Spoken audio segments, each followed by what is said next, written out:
Anyway, I built Final Fantasy X on a real PS1. This came out 3 days ago.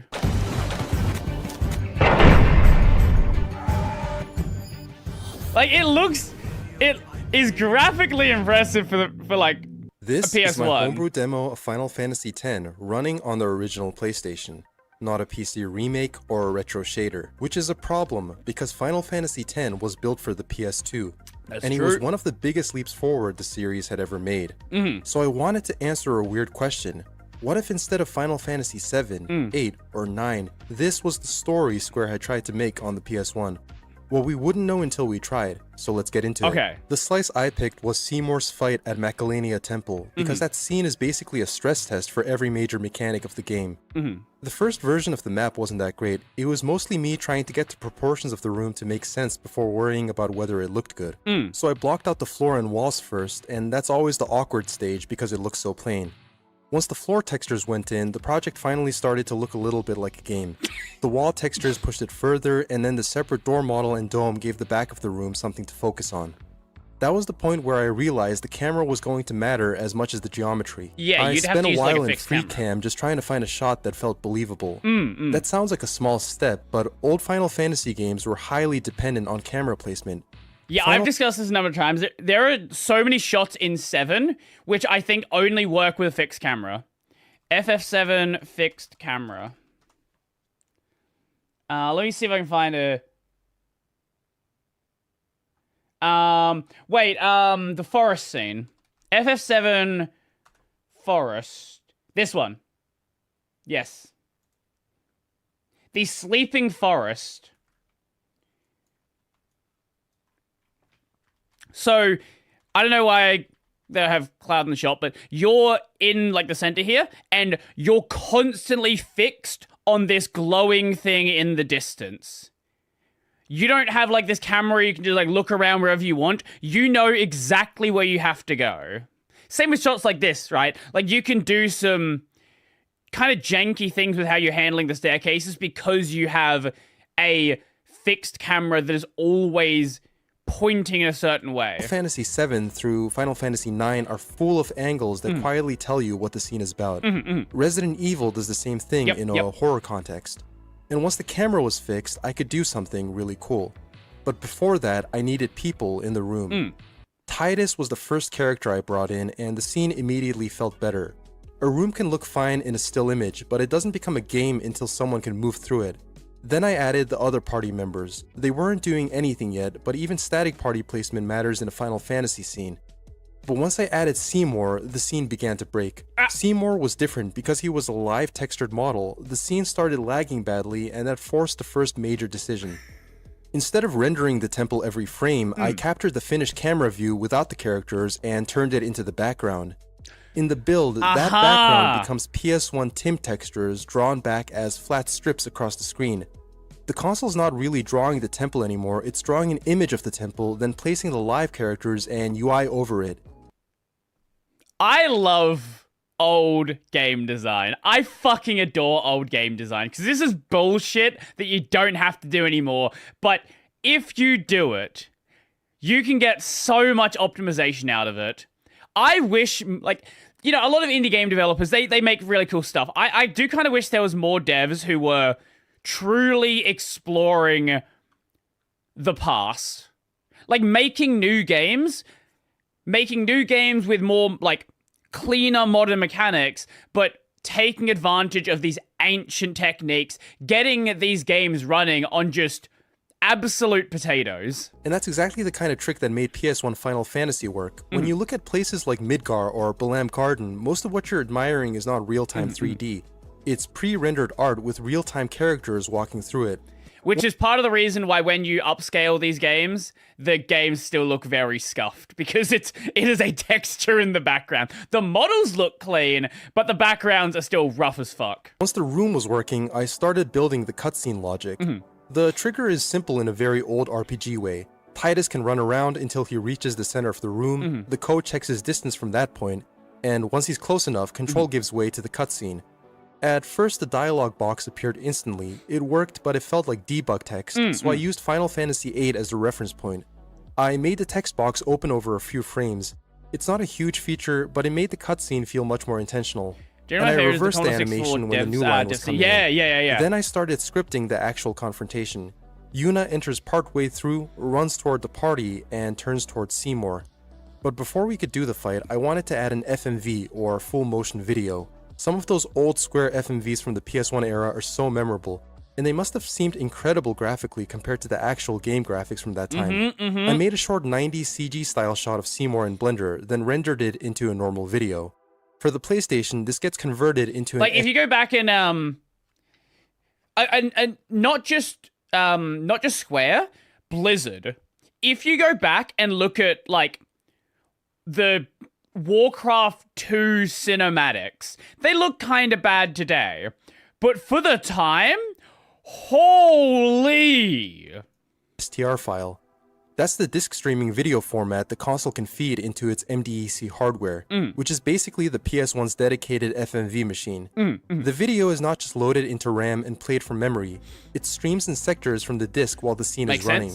Makes sense. The STR file itself is around 1.3 megabytes. For this clip, it contains 58 video frames, and most frames are split across 8 or 9 disk sectors. Each decoded frame is then copied into VRAM in 16 pixel wide vertical slices, and here's how it turned out. For the battle, I used the same fixed camera logic as the temple. The battle background is also a still image. If the arena doesn't need to move, the console should spend its effort on the things that do. I brought in Yuna and Lulu first, then I tried to bring in Seymour again, and this time he broke in a much more visually upsetting way. He had texture problems. PS1 texture issues are strange if you're used to modern engines. Today, you tend to think of a texture as a file attached to a material. Sure. On the PS1, VRAM is a physical space that has to be packed carefully. Frame buffers live there and texture pages live there. If two things overlap, the console just draws whatever memory it finds and acts like that was your plan. That means if you don't pack and budget for every little thing extremely intentionally, you're going to run into a lot of issues down the line, or in this case, immediately. But once he was stable, the battle could start becoming an actual battle. The first battle UI was functional, but it didn't feel like Final Fantasy yet. I had a command box and HP display working, then added a little yellow triangle for the selected command. It technically did its job, but it felt wrong immediately. So I replaced it with the classic Final Fantasy hand pointer, and that tiny hand does a remarkable amount of work. The moment it appears beside a command, your brain understands that it's a Final Fantasy game. I also added a rotating pyramid above the active character. Party turns use a yellow marker, enemies use a red one. It's not subtle, but that's the point. In a busy battle scene, a turn indicator shouldn't ask the player to solve a puzzle. The red marker could move between Seymour and the guards, and the target text updated with it. Then I added the CTB panel, which pulled the whole thing closer this is getting to Final really Fantasy cool. X specifically. The Guado guards are one model reused and mirrored. That sounds like a shortcut, because it is one, but old games are built out of good shortcuts.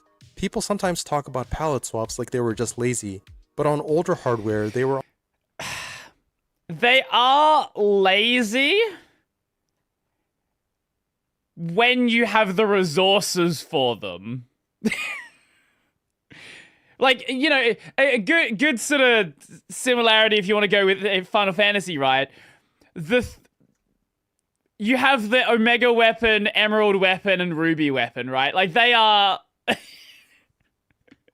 like, yes, it is kind of a shortcut. Too many folks say shortcut like it's a bad thing. I think shortcut is a bad thing when it becomes visible to the user, right?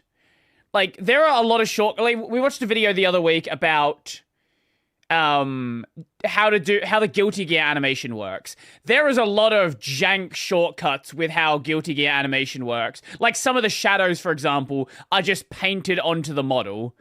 Like, that's a shortcut, but it's a shortcut that, unless you know about animation, you're never gonna see it. Often practical design. Mortal Kombat did it with ninjas, RPGs did it constantly with enemy families. Reusing a silhouette saves memory, saves art time, and helps the player understand what kind of enemy they're looking at. That's true, The guards also led to a less visible problem. At one point, the game simply stopped booting. Oh. This was not a texture bug, it wasn't VRAM, it was normal PS1 RAM, which makes the issue a lot scarier. The newly imported healer model pushed the build close enough to the limit that the game didn't have enough headroom left. The big win came from a buffer called the packet arena. This is CPU side space used to build a frame. I did enjoy the Guilty video. It was it's really where fun. the renderer prepares polygon packets, UI packets, draw commands, and the ordering table. The important catch is that the renderer keeps 2 of these frame buffers. So when I reduced packet length from 262,144 bytes to 196,608, that saved 64 kilobytes twice. That one change recovered 128 kilobytes of RAM, moving the... The kind of optimization you would never even think about. Like, you know, nowadays there's the idea like unused RAM is wasted RAM. And that's true. But at the same time, again, limitation breeds creativity, and trying to save 57 kilobytes of RAM on a modern game might be overkill. But there is value in trying to save, like, you know, 100 megabytes of RAM, 200 megabytes of RAM. Like, is there a reason why you need to... Is there a reason why those trees in the distance need to be, like, full 3D models? So they need to be, like, the full poly count. Could they be a lower poly count? Could it work as a billboard? Like, these are things that you can still think about that will make legitimate savings on modern games. Project from about 57 kilobytes free to about 185 kilobytes free. On a modern machine, that sounds like nothing, but on a PS1, that's the difference between the game being, well, a game, and not even being able to boot. This whole section is very unglamorous, but it left me with a huge amount of respect for PS1 developers in the 90s. Once it booted reliably, the battle still had the other problem. It was incredibly slow. At one point, it was running at around 7 FPS, which is more than a little rough. So I added an FPS counter and started treating performance as part of the design instead of something I could fix later. So... when it comes to FF7, I believe the animations ran at 15 FPS. Like, the game itself, I want to say originally ran at 30? But I'm pretty sure the enemy, like, the actual battle animations were at 15. And that was, like, a stylistic choice, my understanding. Some optimizations were obvious. If something was off-screen, it shouldn't be drawn. Sure. If an actor was not relevant to the current shot, it could stay quiet. The bigger win was catching projected battle geometry for the less dynamic actors. For characters, the game can project the mesh into screen space once, and replay those catch triangles until the pose, animation frame, or camera changes. When it works, repeated 3D work becomes a much cheaper 2D replay step. I would not claim this is exactly how Final Fantasy VIII or Final Fantasy IX did it without reverse engineering proof, but it is a very believable class of technique for that era. With a fixed camera and such limited resources, you need to be extremely efficient with every little thing to make... It's crazy that you could make something that looks like this on a fucking PS1. The game just work. After that passed, the fight climbed to around 19 or 20 FPS. Still not perfect, but after 7 FPS, it felt like I was playing on a 240 FPS 4K monitor. For bigger attacks, I stopped drawing the whole arena. Instead, the game cuts to a black presentation. Yep, that's another thing you often... If you go back and play 7, all of the big attacks take place either on there being a basic texture or just a black background. Take, for example, Sephiroth's attack. Like, Sephiroth's, the attack where he, like, calls down a meteor and it blows up the planets. Most of the screen, nothing's being rendered. Space where only the acting character, the target, and the effect needs to... It saves performance, but also it visually focuses on the thing that is happening. ...to exist. It also gives the PS1 breathing room. With the background gone and fewer actors visible, the scene can afford heavier effects and models. Seymour's spells came first. Fyra was the baseline, and then I built the other elemental spells around the same idea. Each one needed manual adjustment because target positions are not interchangeable. Watera was probably my favorite to fake. And there's no real fluid simulation here. The effect is simple geometry, translucent spray, sine wave motion, and a little bit of blue-white color to let the viewer finish the illusion. Then Tidus got his basic attack. Seymour flashes red when he's hit. I also made enemy HP appear only when the enemy is selected. From there, the fight filled out quickly. Tidus got a special attack, Lulu could cast Fyra and use her doll, Yuna could heal with Cure, then I added Shiva. Shiva is much heavier than a normal PS1 era model would be. In this build, she's around 2100 vertices, which makes sense because this one particular model isn't something I made. It's actually an import from the Final Fantasy III DS port. Uh-huh. That would be a problem if the full battle was still being drawn, but the black presentation shot makes it work. And that's one of my favorite discoveries. You can afford one expensive thing if everything around it is cheap enough. Once the battle worked, I added death animations. There's a clip where everyone dies at the same time that I added as a test, and I think it just looks insanely dumb and funny. After Seymour goes down, I wanted the fight to escalate instead of just ending, so here's how that cutscene turned out. Oh? Feel my pain. Come, Anima.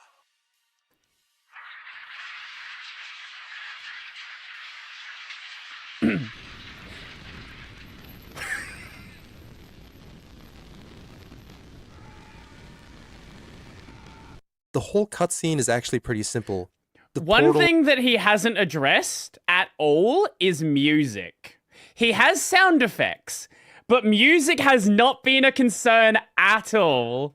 Is translucent I wonder triangle if that rings, comes up in the chain last is couple simple of minutes. boxy links. The impact is mostly camera shake and timing. And that's the part of D-Makes I find most interesting. You're not recreating the original shot literally. You're asking yourself what they might have done on completely different hardware. After that, I added Anima's attacks and eventually a death cutscene where it gets dragged back down.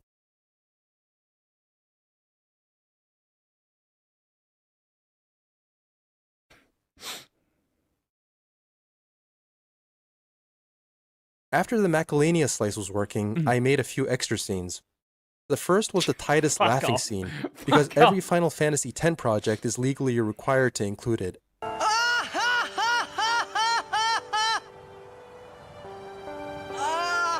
That one is also an FMV just like before, except I didn't make it. Then I built Besaid. Macalania is controlled and staged. Besaid needed to feel more open, so I made a beach scene where Titus could run around and go into the water. The water is all suggestion. The ground has sine wave ripples, the surface uses translucent texture geometry, and Titus gets tinted blue when he goes under. Like I do think Titus' model is a little bit too much, right? Like you could make something more in line with the like FF8, like even FF8 models. You could go even harder and go like FF7 models, and then sort of get a lot more room to work None with of this it's background. real water, but it's a pretty decent fake for such weak hardware. I also tried giving Titus a separate face texture by patching his actual Final Fantasy face onto the model, and this was a mistake. He looked like some kind of horrible experiment gone wrong. Still, bad experiments are useful. They show where the limit is, and they make you appreciate how carefully older character artists had to balance texture detail against the shape of the model. Now, the only step was seeing if it would work on real hardware, so I'll let you look at some real gameplay on both a modern monitor and a CRT. Oh, okay, you had music there. Okay.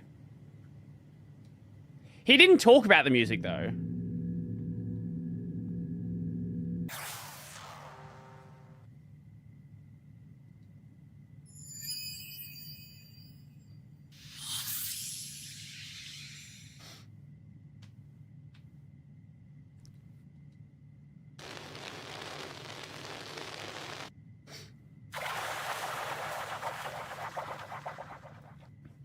Did he even talk about sound effects, though? Because I don't think that even came up. I think the main focus was on textures. Textures and models. Unless I was just, like, zoned out for a second.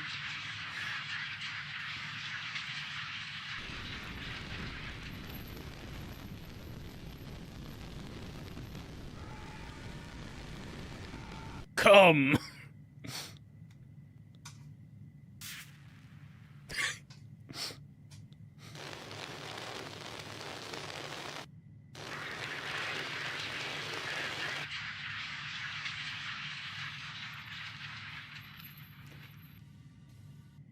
Honestly, Well, this pretty was neat. definitely the most interesting project I worked on so far, and it left me with an insane degree of respect for the Square developers for being able to push such amazing graphics and mechanics into hardware that's realistically hundreds of thousands of times weaker than what we have now.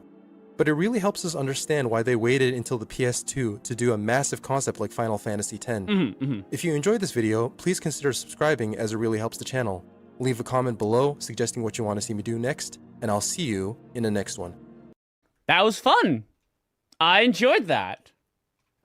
I'll send you guys the link to the video. Check out the channel. They only have 16 100k subs, so give him some support.